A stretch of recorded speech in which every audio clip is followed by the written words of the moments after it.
Oremos. Pai nosso que estás nos céus, mais uma vez estamos diante da Tua presença, te damos graças pela vida, pelos cuidados, por tudo que tens feito por nós. Te agradecemos por este momento que vamos ter estudando a Tua Palavra. Que Teu Espírito Santo continue trabalhando conosco, nos ajudando a entender e colocar em prática em nossa vida os Teus ensinamentos. Abençoa todos os que estudam conosco, todos os que nos escrevem pedindo orações. Tu conheces as necessidades, os problemas de cada um. Dê vitórias, Pai, que perseverem na fé, que não desanimem. Pedimos em especial pelo Adão Cláudio Ramos, pela esposa Zane, que Tu os abençoes. Pedimos também pela Elaine Cordeiro de Castro, por Sinália Nascimento, que pede pelo esposo Erivaldo, para que se afaste das más companhias. Abençoes Lidiane Vale, Maria Márcia Euricles, Sérgio Santos, Daniel Nunes e Aparecida. Abençoes Antônio Almeida, Alceu Florentino, Anita Moreira, Donizete Pereira Alves, Márcia Fadini, também abençoes Iracema Silva, Melry Rodrigues, Marli Becker, Antônio Sabino da Silva, Francisco Xavier e todos os demais, Pai. Nós confiamos em Ti, sabemos que Tu conheces os pedidos de cada um e as necessidades, os problemas que estão enfrentando. Dê vitórias, Pai, em nome de Jesus. Amém. Continuaremos o nosso estudo desta semana e, como eu disse para vocês ontem, esse estudo ele é fundamental para todos nós, porque nós estamos estudando o capítulo 7 de Josué e aqui fala do inimigo interno que todos nós temos, que é a natureza pecaminosa, a tendência para fazer as coisas erradas, a tendência para fazer os nossos próprios desejos e interesses, desobedecer a Deus. E esse estudo desta semana vai nos ajudar. Como que Deus nos dá a oportunidade para nós nos arrependermos dos nossos fracassos, dos nossos pecados e nos voltarmos para Ele. Começamos ontem a ler o capítulo 7 de Josué e lemos até o verso 9, quando Josué questionou, não por ele, não pela nação de Israel, mas como que o nome do Senhor seria honrado com esses problemas que eles enfrentaram. Perderam a guerra para os habitantes de Ai, que era uma pequena cidade, porque havia pecado no meio do povo de Israel que não tinha sido confessado.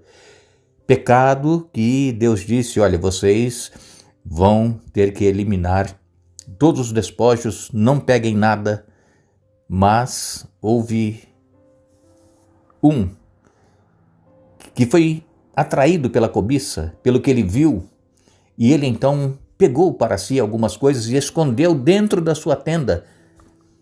Embaixo da terra ele cavou um buraco. E nós vamos continuar lendo Josué capítulo 7 para ver. Deus não disse exatamente logo quem havia cometido esse pecado, mas Deus deu oportunidade até chegar a essa pessoa.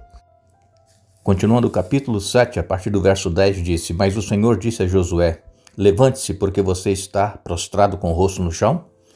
Israel pecou e quebrou a minha aliança, roubou alguns dos objetos que eu ordenei que fossem separados para mim. E não apenas os roubou, mas também mentiu a respeito e os escondeu no meio de seus pertences. Por isso os israelitas foram derrotados e fugiram de seus inimigos. Agora Israel foi separado para destruição. Não permanecerei mais com vocês, a menos que eliminem do seu meio aquilo que foi separado para a destruição.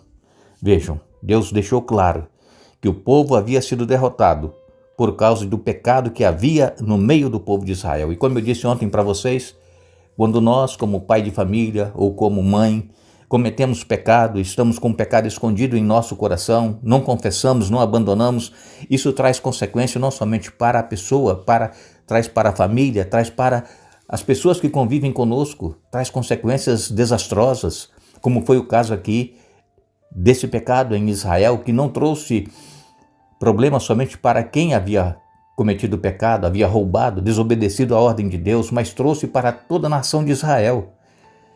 E eu disse também ontem para vocês que, às vezes, um líder da nossa igreja está em pecado, quem sabe um pastor, quem sabe um diácono, um ancião, um presbítero, não importa quem seja o líder, está com pecado e está servindo na casa do Senhor. E isso traz consequência para toda a igreja. Então o pecado, irmãos, ele não pode ser acariciado, ele tem que ser confessado e abandonado.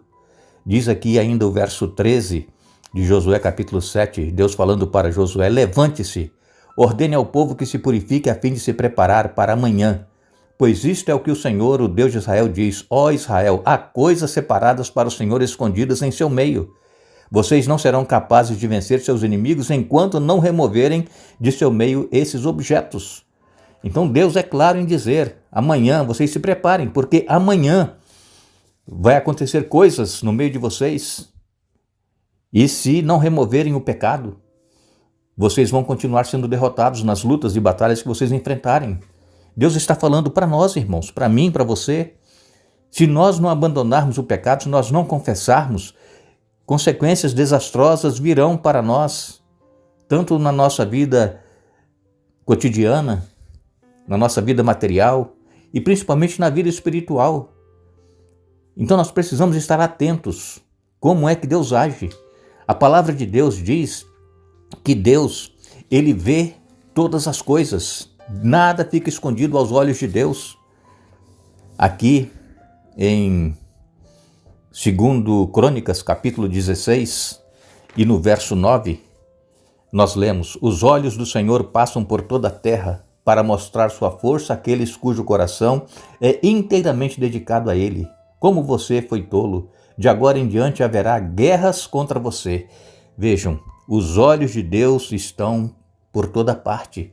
Deus vê todas as coisas, Deus sabe todas as coisas, nada passa desapercebido aos olhos de Deus. E nós temos um salmo muito importante aqui na Bíblia, que é o Salmo 139. Aqui, o salmista Davi, ele fala de como é que Deus nos conhece. Leia na sua Bíblia, anote aí, depois leia Salmo 139, ele começa assim: ó Senhor, tu examinas o meu coração e conheces tudo a meu respeito. Sabes quando me sento e quando me levanto. Mesmo de longe conheces meus pensamentos. Tu me vês quando viajo e quando descanso. Sabes tudo o que faço. Antes mesmo de eu falar, Senhor, sabes o que eu vou dizer. Vais adiante de mim e me segues. Põe sobre mim a tua mão. Este conhecimento é maravilhoso demais para mim. É grande demais para eu compreender. É impossível escapar do teu espírito. Não há como fugir da tua presença. Se subo aos céus, lá estás. Se desço ao mundo dos mortos, lá estás também. Se eu tomar as asas do amanhecer, se habitar do outro lado do oceano, mesmo ali, tua mão me guiará e tua força me sustentará. Vejam, continue lendo, Salmo 139. Não deixe de anotar as passagens bíblicas que eu cito aqui. Anote e leia. É para nosso crescimento espiritual. É para nós vermos onde nós estamos pecando e falhando e confessarmos os pecados a Deus e abandoná-los para que nós possamos ter a certeza de que nós vamos estar nos céus com Jesus. Eu volto a repetir o que eu tenho dito aqui algumas vezes durante esses anos que nós estamos juntos. Muitas pessoas escrevem dizendo que não têm certeza da salvação. Exatamente por isso, irmãos. Por quê? Porque tem algum pecado acariciado, um pecado escondido no coração que faz que as pessoas não veem, mas que Deus está vendo. E aí fica em dúvida da salvação. Abandone esse pecado, irmão. Abandone esse erro que você está cometendo em sua vida, irmã. Confesse a Jesus. Chore aos pés dele. Clame, peça forças para você abandonar. Nós conhecemos vários colegas que trabalhamos juntos no ministério há muitos anos, que tinham pecados escondidos, até que um dia alguém viu e alguém provou. E aí a pessoa ela não confessou, não se arrependeu, mas ela simplesmente concordou: realmente eu fiz isso. Vejam, isso aconteceu aqui com Acã. Está aqui, olha, nos versos que nós estamos lendo, diz: apresentem-se amanhã cedo, uma tribo por vez. O Senhor mostrará de qual tribo é o culpado. Essa tribo virá à frente com seus clãs e o Senhor mostrará o clã culpado. Esse clã virá à frente, o Senhor mostrará a família culpada. Por fim, cada homem da família culpada virá à frente. Aquele que roubou o que foi separado para a destruição será queimado com tudo que lhe pertencer, pois quebrou a aliança do Senhor e fez algo terrível em Israel. Estou lendo capítulo 7 de Josué e agora acabei de ler o verso 15. Veja, irmãos, Deus deu oportunidade para Acã se arrepender antes que chegasse lá nele. Deus chamou tribo por tribo e essa tribo era então apresentando ali o clã, o responsável por aquela clã, e ia passando de tribo em tribo. E a sorte caiu sobre a tribo de Judá, e era a tribo que Acã pertencia.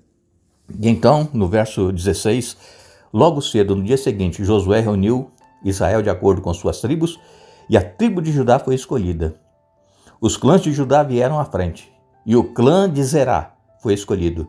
As famílias de Zerá vieram à frente, e a família de Zimri foi escolhida. Cada homem da família de Zimri foi trazida à frente. E Acã, filho de Carmi, filho de Zimri, filho de Zerá, da tribo de Judá, foi escolhido. Vejam, irmãos, nós não precisamos esperar alguém chegar e falar assim: olha, eu vi, eu sei, eu tenho provas que fulano, que fulana está fazendo isso, está fazendo aquilo, está nesse pecado. Nós não precisamos esperar chegar nesse ponto. Vamos buscar a Deus, confessar e abandonar. Eu sei que às vezes é tão difícil abandonar um pecado acariciado, mas as pessoas insistem em se manter nesse pecado.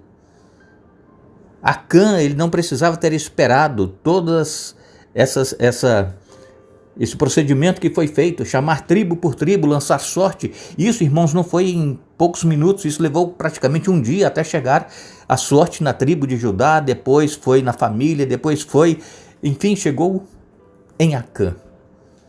E aí, o que foi que aconteceu?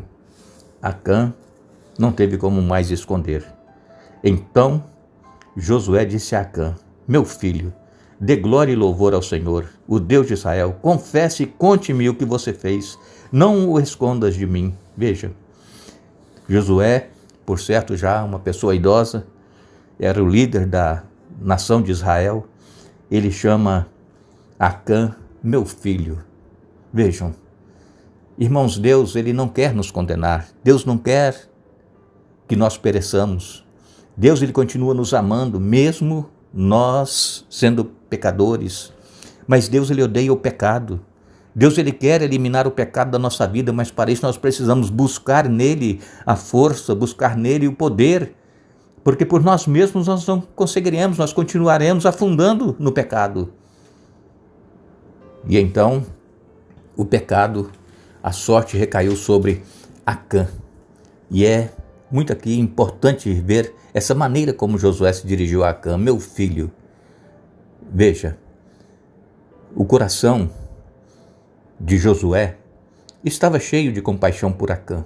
Embora ele tenha sido chamado para executar o julgamento do pecado que Acã havia cometido, mas Josué tinha compaixão, teve compaixão, mas ele precisava cumprir a ordem que Deus deu, que era eliminar Acã e toda a sua família.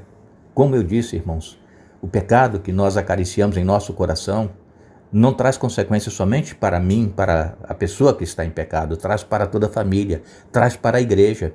O pecado de Acã trouxe consequências para o povo de Israel, e para que Israel não continuasse perdendo as guerras, assim como perdeu para Ai, uma pequena cidade.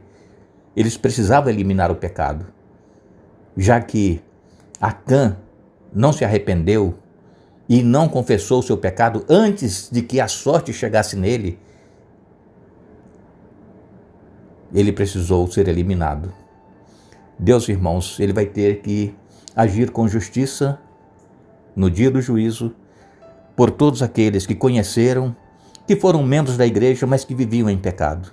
Deus vai ser justo. Infelizmente, a oportunidade está sendo dada. Deus, ele continua nos amando. Deus, ele quer nos salvar. Aceite o apelo de Jesus hoje, neste momento. Volte-se para Deus, confesse o seu pecado. Leia o Salmo 139, que eu citei agora há pouco. Deus, ele está presente em toda parte, em todos os lugares, ele está vendo tudo. Não há lugar que nós possamos nos esconder dele. E nós vamos ter que prestar conta dos nossos atos. Que Deus nos abençoe, que Deus nos dê um bom dia. Vamos retornar amanhã dando sequência a este estudo de Josué. Que Deus tenha misericórdia de nós e que Deus nos dê um bom dia.